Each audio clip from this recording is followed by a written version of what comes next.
Hello everyone, I welcome you all once again to this channel.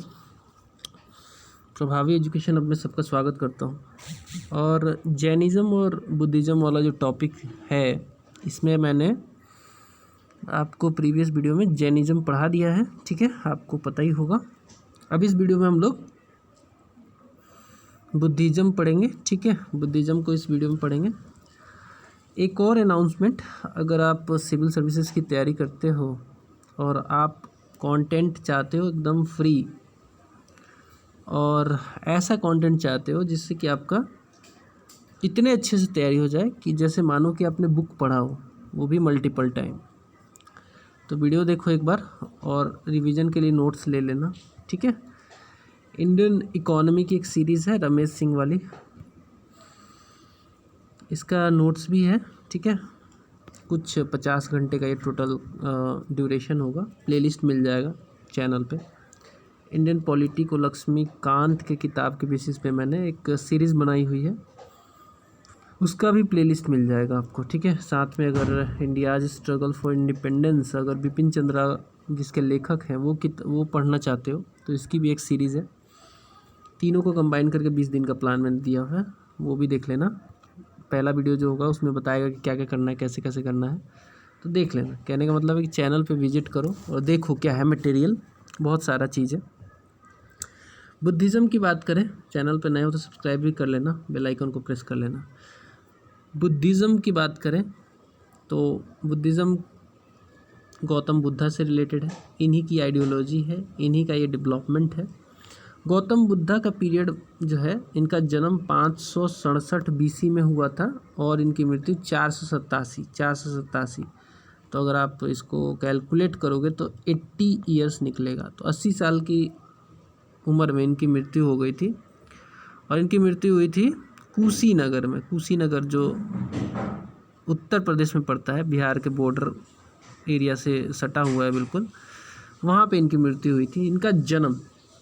इनका जन्म Lumbini garden में हुआ था, जो कि कपिलवस्तु आज के डेट में नेपाल में है, नियर कपिलवस्तु लुम्बिनी गार्डन। इनके पिता का नाम में था सुदोधन, जो कि एक शाक्य क्लान के थे, और इनकी माता का नाम माया देवी था। माया देवी, इनको ऐसा कहा जाता है कि जन्म देते ही इनका देहांत हो गया था, जन्म के दौरान ही इनके देहांत हो गया था माया देवी का। तो इसलिए इनका जो ब्रॉटअप है वो इनकी आंटी प्रजापति ने किया था। तो ये सारी जानकारी, ये कुछ गौतम बुद्धा से रिलेटेड, जिनको सिद्धार्थ भी कहा जाता है। अच्छा, एक और चीज़, गौतम बुद्धा के बचपन का नाम सिद्धार्थ था, ठीक है। बुद्धा के बचपन का नाम सिद्धार्थ था, ये पूछा गया है कई बार, और क्या गारंटी आपके एग्ज़ाम में ना पूछा जाए, तो तैयार कर लो। 16 साल के जब थे इनकी शादी हो गई बहुत जल्दी, ठीक है। आज के डेट में तो लड़का 21 साल का होगा तभी शादी कर सकता है, मतलब लीगल मैरिज जो है, ठीक है। वैसे तो बाल विवाह भी होता है। तो 16 के एज में इनकी शादी हुई थी यशोधरा नाम की एक महिला से, और इन दोनों का एक बच्चा भी था। राहुल नाम था बच्चे का, राहुल नाम था बच्चे का, और इनका नाम था बचपन का सिद्धार्थ। तो ये कुछ जानकारी। मैडम का इनका नाम था यशोधरा, ठीक है। नेक्स्ट है, अब इनका जो हृदय परिवर्तन हुआ ना, ये कब हुआ? ये हुआ जब इन्होंने एक बार ये मार्केट गए थे शायद, तो वहाँ पे उन्होंने देखा कि एक ओल्ड मैन है। फिर इन्होंने एक मरे हुए व्यक्ति का भी शव देखा, एक डिजीज्ड आदमी देखा, एक लाश देखी, और एक एसेटिक को देखा। तो इनको मतलब अजीब सा लगा कि यार कुछ आदमी देखो मरे भी हैं, ये भी है, वो भी है। इनको लगा कि मुझे ट्रूथ की ज्ञान चाहिए, मुझे ट्रूथ समझना है, क्या है, ट्रूथ है क्या। इसके लिए इन्होंने घर छोड़ दिया। 29 साल के जब थे, 29 साल के थे, तो इन्होंने अपना घर छोड़ दिया 29 के एज में। देखो 29 ये डेटा अगेन आपके लिए इम्पोर्टेंट है। 29 के एज में इन्होंने घर छोड़ दिया for the search of truth. 7 साल तक घूमे, कई सारे टीचर मिले, ब्राह्मण मिले, उनसे बातचीत की, सच की जानकारी ट्रेस आउट करने की कोशिश भी की, लेकिन सत्य इतनी आसानी से मिलता नहीं है। देन इनको लगा कि अब ऐसे तो मिलेगा नहीं, सच्चाई की जानकारी नहीं होगी। तो इन्होंने बोध गया में एक बोधि ट्री के नीचे डीप या फिर इंटेंस पेनांस करना शुरू किया। इंटेंस पेनांस यहाँ पे किया इन्होंने, और ये इंटेंस पेनांस का फ़ायदा इनको हुआ और इनको ज्ञान की प्राप्ति हुई, जिसे हम लोग कहते हैं इनलाइटमेंट। इनको निर्वाण या फिर इनलाइटमेंट मिला एट द एज ऑफ 35 साल की उम्र में। ये भी सारा डाटा इंपॉर्टेंट है। 35 साल की उम्र में इनको ज्ञान की प्राप्ति हो गई और ये कहलाए बुद्धा या फिर द इनलाइटेंड वन या फिर ज्ञानी टाइप के, बुद्धा इनलाइटेंड वन, ठीक है, इनको कहा गया। इनका जो पहला सरमन था, पहली बार जो इन्होंने भाषण दिया था, सरमन जो था इनका पहला सारनाथ में दिया था, जो कि नियर बनारस में पड़ता है। सारनाथ कभी जाना, बनारस जाना तो सारनाथ घूम लेना। सारनाथ में इनका एक पिलर भी है, अशोका ने बनवाया था सारनाथ का पिलर जो है, वो भी देखना। तो कोई बात नहीं, पहला इनका सरमन जो था सारनाथ में दिया इन्होंने। And he was died at the age of 80 at Kushinagar में, जो कि मैंने आपको बताया था यूपी बिहार के बॉर्डर पे है, और यहाँ पे इनकी मृत्यु हो गई। ईस्टर्न यूपी में पड़ता है। नेक्स्ट है द मोस्ट इम्पॉर्टेंट डिसाइपल जो इनके रहे, वो था सरीपुत्ता या फिर सरीपत्तु, मोगलाना, आनंद, कसपा और उपाली। इनका नाम पूछ लिया जाता है, ठीक है, तो ये नाम आपको अच्छे से याद होना चाहिए। इनके डिसाइपल्स रहे हैं, इंपॉर्टेंट डिसाइपल। वैसे डिसाइपल तो बहुत सारे होंगे, लेकिन मोस्ट इम्पॉर्टेंट की बात करें तो सरीपुत्ता, मोगलाना और आनंदा, कसपा और उपाली। किंग्स कुछ ऐसे थे जिन्होंने, जो कि डिसाइपल हुए इनके बुद्धा के। इसमें आता है कोसला नरेश, कोसला के किंग प्रसेनजीत, कोसला के परेश किंग प्रसेनजीत, बिंबिसार अजातशत्रु मगध के, इनके डिसाइपल रहे, ठीक है, और इनके समकालीन भी थे ये लोग, इनके समकालीन भी, लगभग समकालीन माना जाता है इनको। अब बात करते हैं हम बुद्धा। नॉर्थ इंडिया में बुद्धा ने काफ़ी ज़्यादा भ्रमण किया, जगह जगह गए और वहाँ पे बुद्धिज़्म को स्प्रेड करने की और लोगों को जानकार बनाने की कोशिश की। बनारस गए, राजगृह में भी गए, श्रावस्ती, वैशाली, नालंदा, ये सब जगह गए हुए, पाटलीग्राम पूरा घूमे हैं ये इन सारी जगहों में। He did not involve himself in fruitless controversies। तो बुद्धा का सबसे अच्छी बात ये थी कि फालतू की जो कंट्रोवर्सीज वगैरह होती थी उसमें ये पार्टिसिपेट ही नहीं करते थे, उसमें इन्वॉल्व भी नहीं होते थे। बोला मुझे ये metaphysical things like god, soul, karma, rebirth, इन सब चीज़ों में कोई इंटरेस्ट नहीं है। मेरा जो मोटो है वो ये है कि आज की डेट में ह्यूमन काइंड में जो प्रॉब्लम्स हैं वो कैसी उनकी लाइफ होनी चाहिए, एक अच्छे लाइफ जीने के लिए क्या प्रिंसिपल्स होने चाहिए, उन्हीं सब चीज़ों में मुझे सर्च करना है, बाकी सब बकवास है, ठीक है। चलिए, मेटाफिजिकल थिंग्स में तो बिल्कुल नहीं इंटरेस्टेड थे, जैसे गॉड, सोल, कर्म, रीबर्थ वगैरह में बिल्कुल इंटरेस्टेड नहीं थे। आगे बढ़ेंगे, इनके बारे में और जानते। तो इनकी जो टीचिंग थी वो क्या थी, अब हम जानेंगे इनके टीचिंग्स के बारे में। टीचिंग्स ऑफ बुद्धा अब हम लोग देखने वाले हैं। पहली टीचिंग क्या थी, इन्होंने कहा कि 8 फोल्ड पाथ अपनाओ। Right view, right resolve, right speech, right conduct, right livelihood, right effort, right mindfulness और राइट कंसंट्रेशन आपका होना चाहिए। इससे पहले की कहानी थोड़ी बहुत है, वो भी बता देता हूँ, हालांकि लगता है इस स्लाइड में छूट गया है लिखना, ओह सॉरी, स्लाइड में शायद छूट गया लिखना, लेकिन मैं, चलो मुझे याद है सारी चीज़ें, मैं बता देता हूँ आपको। तो इससे पहले इन्होंने कहा ना, 4 बातें कही कि जो world is full of sufferings, world में फुल सफरिंग्स है, और इन सारे सफरिंग का कॉज है क्रेविंग मतलब आदमी जो है ना, हमेशा कुछ ना कुछ नया नया पाने की कोशिश करता रहता है, वो क्रेविंग है सफरिंग का कारण। मतलब आपको ये भी चाहिए, वो भी चाहिए, सारी चीज़ें करते रहते हैं।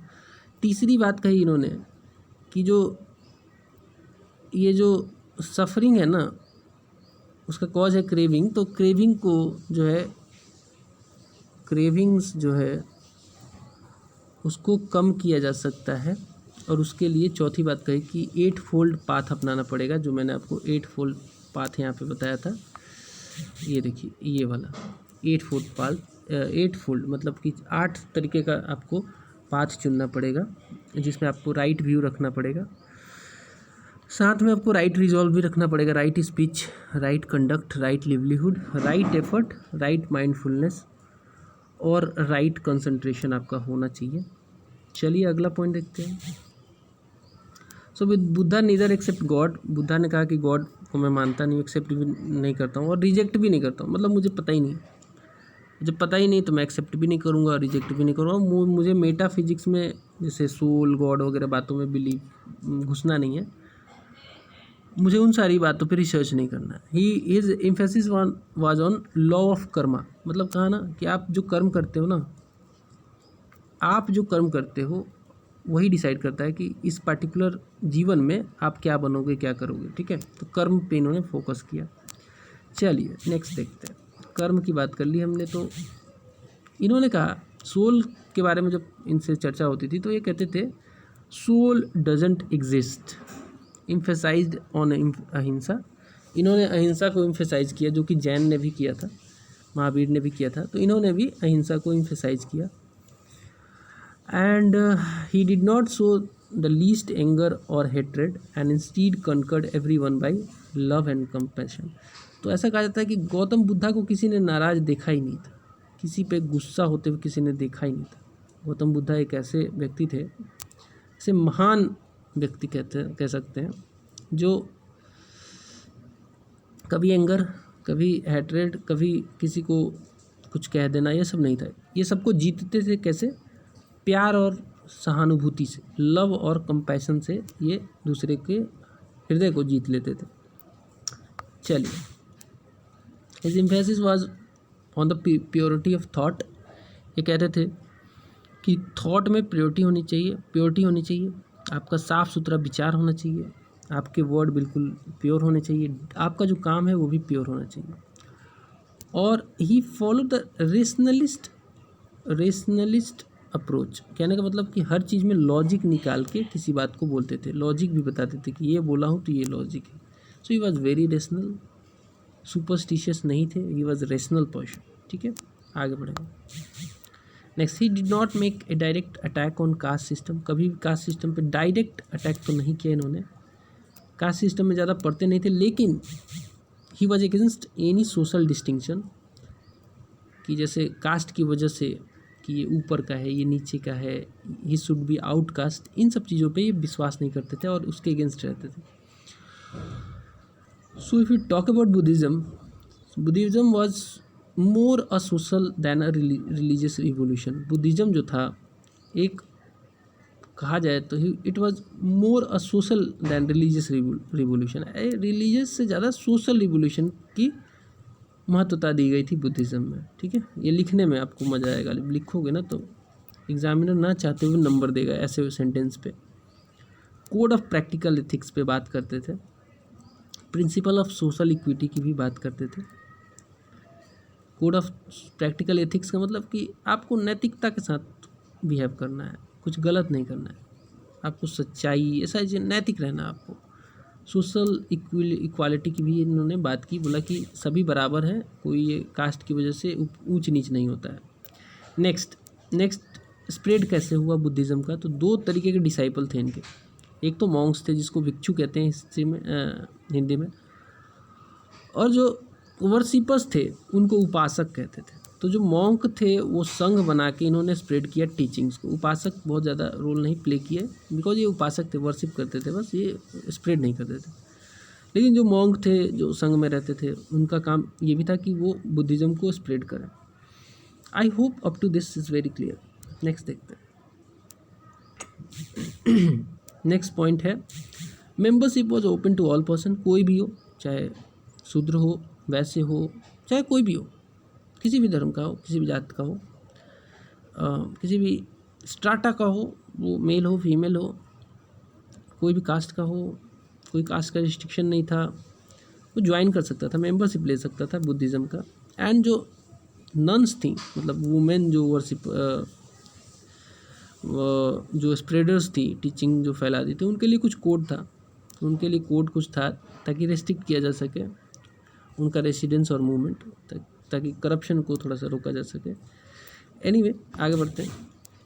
नन्स के लिए थोड़ा बहुत कोड था, ठीक है। चलिए आगे बढ़ते हैं। बट वो हमेशा इक्वालिटी की बात करते थे, मैन और वुमेन में कोई डिस्क्रिमिनेशन नहीं था, बट कोड बना रखा था ताकि कुछ ऐसी घटना उतना ना घटे जो अप्रिय हो। नेक्स्ट देखते हैं संघ। संघ was governed on the democratic lines, ठीक है। डेमोक्रेटिक लाइंस पे संघ को गवर्न किया जाता था। And these lines were enforced disciple amongst its members, ठीक है। डिसिप्लिन बनाने के लिए ये सब जो है डेमोक्रेटिक तरीके से, डिसिप्लिन काफ़ी ज़्यादा था संघ में। मगध, कोसला, कौसाम्बी, कुछ सेवरल रिपब्लिकन स्टेट्स भी नॉर्थ इंडिया के, इन्होंने इस रिलीजन को बृहद तौर पे एक्सेप्ट किया और इसको एम्ब्रेस किया, फॉलो किया, ठीक है। मगध, कोसला, कौसाम्बी और कुछ रिपब्लिकन स्टेट्स जो उस समय बिहार में और उस एरिया में, नॉर्थ एरिया में काफ़ी फेमस थे, उन्होंने इसको एम्ब्रेस किया, ठीक है। और आगे बढ़ते हैं। Mauryan emperor Ashoka embraced Buddhism, और अशोका ने तो इनफैक्ट अपनी खुद की भी धम्म नीति भी अपनाई थी जो कि बुद्धिज़्म से अलग थी। बुद्धिज़्म से कुछ पॉइंट्स मिलते जुलते थे लेकिन बिल्कुल अलग थी वो। अशोका ने तो मिशनरी भी भेजा, इतने इम्प्रेस थे बुद्धिज़्म से कि उन्होंने मिशनरी एफर्ट डाला और बुद्धिज़्म को वेस्ट एशिया और सेलन मतलब श्रीलंका आज के डेट में, यहाँ तक इसको फैलाने की कोशिश की। इन्होंने अपने बेटे और पुत्री संघमित्रा को, महेंद्र को और संघमित्रा को अशोका ने भेजा था। इनके बारे में आगे पढ़ने को मिलेगा, फिलहाल यहाँ पे इतना ही इसके बारे में जानते हैं। चलिए बुद्धिस्ट काउंसिल की बात करें। बुद्धिस्ट काउंसिल जो थे, 4 टोटल बुद्धिस्ट काउंसिल हुए। पहला था राजगृह में हुआ, इसके चेयरमैनशिप में किसके चेयरमैनशिप में हुआ था, तो महाकश्यप के चेयरमैनशिप में हुआ था और ये ऑर्गेनाइज कराया था अजातशत्रु ने कराया था। Immediately after the death of Buddha ये हुआ था, ताकि ये इसलिए कराया गया ताकि जो इनकी प्योरिटी थी, टीचिंग्स ऑफ बुद्धा की बात करें तो उस प्योरिटी को मेंटेन करने के लिए ये करवाया गया था, ठीक है। ये उस प्योरिटी को मेंटेन रखने के लिए ये करवाया गया था, ठीक है। चलिए आगे बढ़ते हैं। जो दूसरी वैशाली में हुई थी अराउंड 383 BC के आसपास में, और इसका माना जाता है राजगृह वाला लगभग 483 BC के आसपास माना जाता है, लगभग मैं बता रहा हूँ, ठीक है। चलिए तो सेकेंड हुआ वैशाली में अराउंड 383 BC में। थर्ड हुआ पाटलिपुत्रा में, जिसको अशोक के दौरान हुआ था, और मोगली पुत्र तीसा इसको प्रिसाइड किया था, ठीक है। ये भी क्वेश्चन पूछा जाता है, मोगली पुत्र तीसा। तो महाकश्यप पहले उसको चेयरमैनशिप किया, मोगली पुत्र तीसा दूसरे को, और इसमें अजातशत्रु थे, यहाँ पे अशोक हैं। और ये वैशाली वाले में अराउंड 383 में कालाशोक का नाम आता है 383 में, ठीक है। चलिए कोई बात नहीं, आगे बढ़ेंगे। इसके बाद आता है फाइनल जो था, यहाँ पे तीसरे में एक और चीज़ हुआ था। तीसरे में फाइनल वर्जन ऑफ त्रिपिटक जिसमें कहते हैं शुद्ध पिटक, पिटका के बारे में बताऊंगा मैं आपको। अभिदम्भ पिटक, विनय पिटक, ये तीनों पिटक के अलग अलग काम थे, अलग अलग रोल था। इनके बारे में पढ़ने को मिल जाएगा, अभी आपको आगे ही मिल जाएगा, डोंट वरी। चौथा जो हुआ था काउंसिल आयोजन, उसका कश्मीर में हुआ था कनिष्क के शासनकाल में, और इसका चेयरमैनशिप किसने किया, तो वसुमित्र जिसको अश्वघोष भी कहते हैं। वसुमित्र के चेयरमैनशिप में हुआ था। और अश्वघोष बुद्धचरित के रचयिता कौन थे, अश्वघोष थे। बुद्धचरित, हालांकि इस किताब में पर्टिकुलर मेंशन नहीं है, लेकिन मैंने आपको एडिशनल जानकारी दे दी कि अश्वघोष जो थे वो बुद्धचरित के रचयिता थे, और इन्होंने पार्टिसिपेट किया यहाँ पे। A new school of Buddhism यहाँ पे डेवलप हुआ चौथे में ही, जिसको महायान कहा गया। हीनयान और महायान में कुछ अंतर है, वो आपको आगे मैं बता दूंगा, डोंट वरी। पढ़ने को सब कुछ मिलेगा, फिलहाल इतना जानो कि इस काउंसिल से रिलेटेड जो नॉलेज चाहिए वो दे देता हूँ। बाकी महायान हीनयान भी पढ़ा दूंगा मैं आपको, चिंता की बात नहीं, मिल जाएगा। महायान में इस काउंसिल में महायान का जन्म होता है, मतलब न्यू स्कूल ऑफ बुद्धिज़्म यहाँ पे सामने उभर के आता है, निकल के आता है। Next, Buddhism was preached by Buddha and propagated by Ashoka was known as Hinayana. वैसी बुद्धिज्म देखो 2 सेक्ट में बट ही गया था, ये 2 भागों में बट गया था। तो वैसी बुद्धिज्म जिसे बुद्धा ने प्रीच किया और उसको प्रोपोगेट किया अशोका ने, उसको काफ़ी ज़्यादा प्रोपोगेट किया, उसको फैलाया, तो हीनयान उसको कहा जाता है। और महायान जो था वो एक अलग बुद्धिज़्म चौथी काउंसिल में डेवलप हुआ था। ठीक है, चलिए आगे बढ़ेंगे। हालांकि हैं दोनों बुद्धिज़्म ही, लेकिन अलग अलग पार्ट में बट गया था। Buddhist text were collected and compiled some 500 years after the death of Buddha, that is called Tripitaka, named Sutta Vinaya Abhidhamma Pitaka. Pali language में ये मोस्टली ये सारे हैं। ठीक है, ये तीनों जो पिटक हैं वो पाली लैंग्वेज में है। तो ये भी पूछा जा सकता है आपसे किस लैंग्वेज में ये पिटकास है। अब हम जानेंगे cause for the decline of Buddhism in India. क्या कारण रहे कि बुद्धिज़्म जो भारत में डिक्लाइन हुआ। तो रिवाइवल ऑफ ब्राह्मणिज्म, उस समय देखा गया समाज में ब्राह्मणिज्म फिर से रिवाइव कर रहा था। इसके अलावा राइज ऑफ भगवतिज्म, ये भी एक कारण है। Use of Pali were given up in the 1st century AD, और धीरे धीरे लोग संस्कृत बोलना शुरू कर दिया। पाली जो था बेस था, इसी लैंग्वेज में बुद्धा भी लोगों तक अपना सरमन, अपनी जो जानकारी थी, जो नॉलेज था वो पहुंचाते थे। लेकिन ये धीरे धीरे कम होता हुआ दिखा 1st century AD में। चलिए कोई बात नहीं, आगे बढ़ेंगे। इसके अलावा अगर बात करें बर्थ ऑफ महायान बुद्ध, तो ये भी बुद्धिज़्म, ये भी एक कारण बना बुद्धिज़्म के डिक्लाइन का। बिकॉज यहाँ पे जो बुद्धा कभी भी आइडल वर्शिप वगैरह की टीचिंग नहीं देते थे, लेकिन महायान बुद्धिज़्म में क्या बुद्ध की ही प्रतिमा बना के उसको पूजा करने लगे लोग। अब पूजा आएगा तो बात तो वही थी कि मेन प्रिंसिपल से लोग हटने लगे। अब वर्शिप के अगेंस्ट में ही तो ये स्टार्ट हुआ था। अननेसेसरी वर्शिप, रिचुअल्स वगैरह से बचने के लिए धर्म का विकास हुआ था और वही चीज़ होने लगी थी। सो महायान बुद्धिज़्म में आइडल वर्शिप होता था, ऑफरिंग्स दिए जाते थे, to the deterioration of moral standards देखा गया इसी दौरान में। अटैक, इसके अलावा कुछ कारण और है, जैसे अटैक हुआ हूणों का अटैक हुआ भारत पर 5th-6th सेंचुरीज़ में। 5th-6th सेंचुरी में हूणों का भी अटैक भारत में हुआ, जो भी एक कारण बना। इन्होंने काफ़ी ज़्यादा मोनास्ट्रीज वगैरह को डिस्ट्रॉय किया और धीरे धीरे बुद्धिज़्म नीचे गिर गया। फिर 12वीं शताब्दी में भी कई सारी मोनास्ट्रीज को तुर्किश इन्वेडर्स जो आए भारत में, उन्होंने डिस्ट्रॉय कर दिया। ये सारे काउजेस हैं इसके डिक्लाइन की। अब हम बात करेंगे contribution of Buddhism to Indian culture. Indian culture में काफ़ी ज़्यादा कंट्रीब्यूशन है बुद्धिज़्म का। कॉन्सेप्ट ऑफ अहिंसा, ये इन्हीं का देन है। साथ में one of the cherished value of our nation, आज भी माना जाता है बुद्धिज़्म, अहिंसा जो है, अहिंसा जो बुद्धिज़्म ने दिया था वो आज भी हमारी नेशन में फॉलो किया जाता है। गांधी जी ने भी इसको फॉलो किया था। साथ में अगर बात करें स्तूपा की, कई सारे स्तूपा बनाए गए, लेकिन बहुत सारे सर्वाइव नहीं कर पाए। बहुत सारे स्तूपा बने थे बुद्ध से रिलेटेड। स्तूप कुछ ऐसी इस प्रकार का इस शेप का स्ट्रक्चर हुआ करता था। इसे ऐसा माना जाता है कि इस स्तूप में बॉडीली रिमेन ऑफ बुद्ध, ऐसा इसमें एक बॉक्स बना के रखा गया और इसके ऊपर ये चुनवा दिया गया, ऐसा डोम स्ट्रक्चर। तो इसके बारे में आर्ट एंड कल्चर में पढ़ेंगे। तो स्तूपा सांची का, बरहूत का, गया का, इसके अलावा चैत्य विहार क्या थे? चैत्य विहार अलग टाइप के स्ट्रक्चर थे, जिसमें बिहारा में जाके रहते थे लोग, मॉन्क जो जब फैलाने के लिए बुद्ध के टीचिंग को जाते थे इधर उधर, तो उनके परमानेंट स्टे के लिए स्ट्रक्चर्स बनाए गए थे। तो चैत्य विहार उससे रिलेटेड है। इसके बारे में और आगे डिटेल में मिलेगा आपको, डोंट वरी। नेक्स्ट है residential universities like those of Takshashila, Nalanda और विक्रमशिला। ये भी देन है उस समय, जिस समय ऐसे यूनिवर्सिटीज की बहुत ज़्यादा ज़रूरत थी। तक्षशिला नालंदा बिहार में है, तक्षशिला तो सॉरी बिहार में नहीं है, नालंदा बिहार में है।